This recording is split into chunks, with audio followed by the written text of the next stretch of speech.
الحمد لله رب العالمين الرحمن الرحيم مالك يوم الدين إياك نعبد وإياك نستعين اهدنا الصراط المستقيم صراط الذين أنعمت عليهم غير المغضوب عليهم ولا الضالين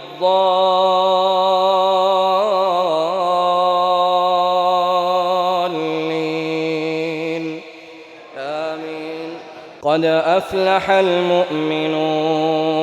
الذين هم في صلاتهم خاشعون والذين هم عن اللغو معرضون والذين هم للزكاة فاعلون والذين هم لفروجهم حافظون إلا على أزواجهم أو ما ملكت أيمانهم فإنهم غير ملومين فمن ابتغى وراء ذلك فأولئك هم العادون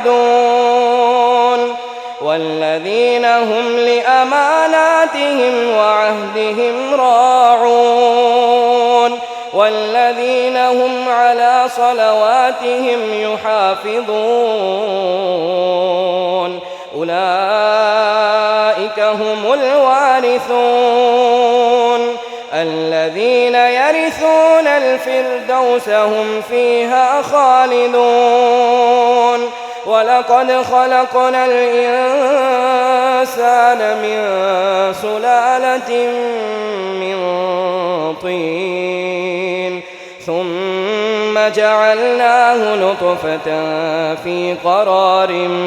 مكين ثم خلقنا النطفة علقة فخلقنا العلقة مضغة فخلقنا المضغة عظاما فكسونا العظام لحما ثم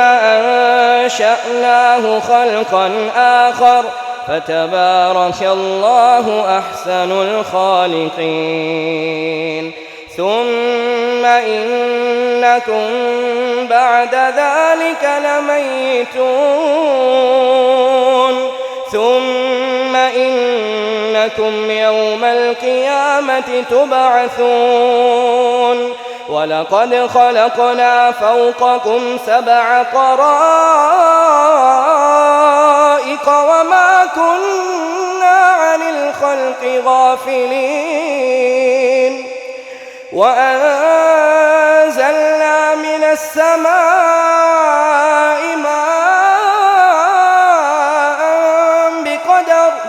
وأنزلنا من السماء ماء بقدر